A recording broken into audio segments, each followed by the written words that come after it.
Hello guys, welcome back to அதே video. நாங்கள் பார்க்க போகவே கேட்டினா வந்து இன்றைக்கி வந்து சிஎஸ்கே வர்சஸ் ஆர்ஆர் மேட்ச் இருக்குது.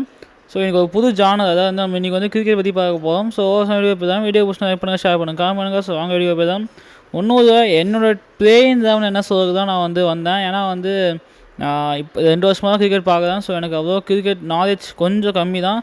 பட் நான் ப்ரிடிக்ஷனாக தர மாட்டேன். அதாவது வந்து என்ன ப்ரிடிக்ட் பண்ணுறீங்க, யார் ஜெயிப்பா யார் ஜெயிக்க மாட்டா தான் நான் சொல்ல போகிறது.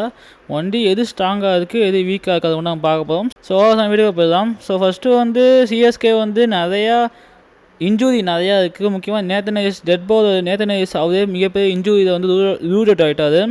முக்கியமாக பிரேவிஸ் வந்து இப்போ நேற்று தான் வந்து சொல்லியிருந்தாங்க ஒரு இன்ஜுரி இருக்குது, ஆனால் 3 மேட்ச் ஆட மாட்டாருன்னு சொல்லியிருந்தாங்க. இப்போ பார்த்தா ஒரு மேட்ச் ஆட மாட்டார், நெக்ஸ்ட் மேட்ச் வந்து வந்துவான்னு சொல்கிறாங்க.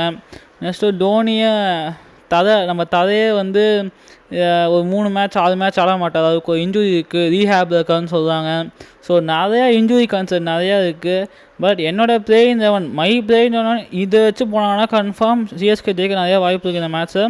ஃபஸ்ட்டு பார்த்தீங்கன்னா அதே ருத்ராஜ் சாம்சன் இவங்க 2 பேரும் ஓப்பனிங் பார்ட்னர்ஷிப்பே எனக்கு தெரிஞ்சு 100 ரன்ஸ் போகும். தேர்டு வந்து நிறைய பேர் ஆயுஷ் மாதிரி சொல்வீங்க, பட் நான் வந்து உறுதிப்பட்டை தான் சொல்வேன். ஏன்னா உறுதிப்பட்டதுக்கு ஒரு எக்ஸ்பீரியன்ஸ் இருக்குது.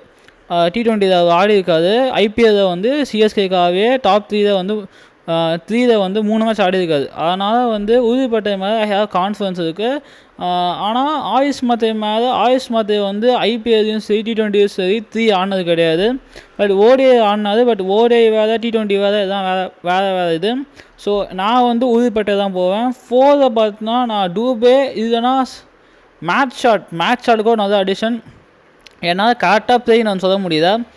இந்த ஃபஸ்ட்டு 3 எனக்கு தெரிஞ்சு ஃபஸ்ட்டு 2 பிளேயர் கன்ஃபார்மு. உறுதிப்பட்டதாக ஆயுஷ் மாத்திரம் தெரியல. இன்னொன்று டூபே கன்ஃபார்மாக ஆடுவார். அதுக்கப்புறம் கார்த்திக் சர்மா கன்ஃபார்மாக ஆடுவார். பிரசன்ட் கன்ஃபார்மாக ஆடுவார். சஃப்ராஸ் கான் ஆடுவாங்களா இல்லைனா வந்து மேட்ச் ஷாட் ஆடுவாங்க. மேட்ச் ஷாட் ஏன் ஆடணும்னு நான் சொல்லுவேன்னா வந்து அவர் ஸ்பின்னர் அண்டு ஒரு பேட்டர் 2 உங்களுக்கு எப்படி சொல்கிறது, 2மே உங்களுக்கு கிடைக்கும். ஆனால் சஃப்ராஸ் கான்கிட்ட ஒன்லி பேட்டிங் மட்டும் தான் கிடைக்கும். ஸோ தெரிஞ்சு மேட்ச் ஷாட் வச்சு ஆடுவாங்கன்னு நினைக்கிறேன். ஏன்னா உங்களுக்கு ஃபாரின் ஷாட் ஒரே ஃபாரின் தெரிஞ்சு இவர் மட்டும்தான் ஆடுவான்னு நினைக்கிறேன். அதாவது வந்து பேட்டராக தெரிஞ்ச வரைக்கும். அப்போது கார்த்திக் சர்மா ஆடுவாங்க, பிரசாந்த் வீர் ஆடுவாங்க. அதுக்கப்புறம் பவுலிங் எனக்கு தெரிஞ்ச வரைக்கும் மேட் ஹென்ரி அவர் ஆடுவார் கன்ஃபார்மாக. அதுதான் கயிறு அகமத் அவர் ஆடுவார். 100 அகமத்தும் ஆடி தான் ஆகணும். இவங்க 3 பேர் கன்ஃபார்மு. இதை தாண்டி பார்த்தா எனக்கு தெரிஞ்சு டெட் பவுலிங் யாருமே போட அவ்வளோ இல்லை.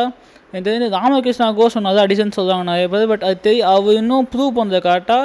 பட் அவரால் பேட் பண்ணவும் முடியும், பவுலிங்கும் போட முடியும். ஸோ ராமகிருஷ்ணா கோஷ் இஸ் நல்ல அடிஷன். பட் அவங்க எடுத்துகிட்டு வருவாங்க தெரியாது. குர்ஜப்னீத் சிங்கும் நல்ல அடிஷன். எனக்கு தெரிஞ்சு ராகுல் சகர் கூட கொண்டு வருவாங்க. ராகுல் சகர் கூட சூப்பராக போடுவார் அவர். அதாவது வந்து சூப்பராக போடுவார் அவர். போன வருஷம் வந்து எஸ்ஆர்எச் அவங்க ஒழுங்காக ஆட வைக்கல. பட் அவர் ஒரு நல்ல ப்ரூவன் கமாடிட்டி, நல்ல விக்கெட்ஸ் நிறையா எடுத்துருக்காரு. பட் அவ்வளோக்கா ஆட வைக்கலாம். இன்னும் நிறையா ஆப்ஷன்ஸ் நிறையா இருக்குது. அமன் கான் ஒருத்தர் இருக்காது, அவரும் வந்து பவுலிங்கும் போட முடியும், பேட்டிங் ஆட முடியும். நிறையா ஆப்ஷன்ஸ் இருக்குது. பட் யார் எடுத்துகிட்டு வருவாங்க? முகேஷ் சௌத்ரி. ஸோ யார் எடுத்துகிட்டு வருவாங்க அதான் முக்கியமாக. எனக்கு இருக்கிறதே சர்ப்ரைஸாக இருக்கிறது யார் தான் வந்து சிஎஸ்கேக்கு வந்து ஆடுவார், சிஎஸ்கேவோட பிளேயர் யார் தான் ஆடுவான்னு ரொம்ப சர்ப்ரைஸாக இருக்குது. இது வந்து எனக்கு தெரிஞ்சிருக்கும். எனக்கு இன்னும் டவுட்டாக இருக்கிறது ஆயுஷ் மாத்தே உறுதிப்பட்டதும் சஃப்ராஸ் கானா மேட்ச் ஷாட். பவுலிங் எனக்கு தெரிஞ்சு கொஞ்சம் வீக்கு தான், லெட் டவுன் தான். பட் பேட்டிங் சூப்பராகவே இருக்குது. முக்கியமாக சஃப்ராஸ் கான் தான் சரி ஃபார்மில் இருக்காது சாயா முத்தஸ்கேரியில். அதே ஃபார்மில் வந்து அடித்தாங்கன்னா சரியாக இருக்கும். ஸோ சிஎஸ்கே எனக்கு தெரிஞ்சு 50-50 தான். எனக்கு தெரிஞ்சு சிஎஸ்கே ஜெயிக்க வாய்ப்பு இருக்குதுன்னு நினைக்கிறேன். பட் நான் ரொம்ப கன்ஃபார்மாக சொல்ல மாட்டேன். ஏன்னா வந்து எனக்கே தெரியுது 50-50. ஆர்ஆர் பார்த்தீங்கன்னா உங்களுக்கு சூப்பரான ஒரு டாப் ஆர்டர். வைபவ் சூரியவன்சியும் ஜெய்ஸ்வாலும் ஆடுறாங்க. 2 பேருமே செம்மையான ஒரு பிளேயர்ஸ். முக்கியமாக ஜெய்ஸ்வால் வந்து ஓடிஐயில் ஒரு 100 போட்டு வராது. பட் ஓடிஐ வேறு T20 வேறு. பட் ஜெய்ஸ்வாலோட ஃபார்ம் எப்பவுமே நல்லா இருக்கும். வைபவ் சூரியவன்சி வந்து அண்டர்-19 இந்தியாவோட ஃபைனலில் 80 பால்ஸ்க்கு 178 அடிச்சுட்டு ஒரு டெரிஃபிக்கான ஃபார்ம் வராது. அவர் மாதிரி ஒரு மிகப்பெரிய ஹோப் இருக்குது ஆர்ஆருக்கு. 3 பார்த்தோன்னா இப்போ T20 வந்து சூப்பராக பண்ண ஹெட்மயர் ஆட வைப்பாங்கன்னு நினைக்கிறேன். ஏன்னா ஹெட்மயர் 3 ஆடினா அவங்களுக்கு வந்து அடிஷன் கிடைக்கும். 3மே ப்ரூட்டல் பிளேயர்ஸ். பட்டா பாக்கியம், படாட்டி இதாக்கியம் அந்த மாதிரி ஒரு பிளேயர்ஸு. ஸோ ஆனால் சூப்பராக ஆடுவாங்க 3 பேருமே. பட்டுச்சுன்னா சரியாக மேட்ச்சு ஒரு 220 கன்ஃபார்ம் வந்தோம். 4 பார்த்தீங்கன்னா கேப்டன் ரியான் பராக். இதான் எனக்கு ஒரு டவுட்டாக இருக்குது, ஏன் ரியான் பராக் தந்தாங்க? உங்களுக்கு வெரி எக்ஸ்பீரியன்ஸ் ஜடேஜா இருக்காது. அப்படி இல்லைனா கூட இந்தியாவில் 3 ஃபார்மேட்டும் ஆடுற ஜெய்ஸ்வால் ஒருத்தர் இருக்கார், ஏன் ரியான் பராக் தந்தாங்கன்னு எனக்கு ஒரு டவுட்டாக இருக்குது. மற்றபடி அவர் ஒரு நல்ல பிளேயர். 4, 5 டூ ஜுகே அவர் ஒரு நல்ல ஒரு ஃபினிஷராக கன்சிடர் பண்ண முடியும்னா ஒரு நல்ல பிளேயர்.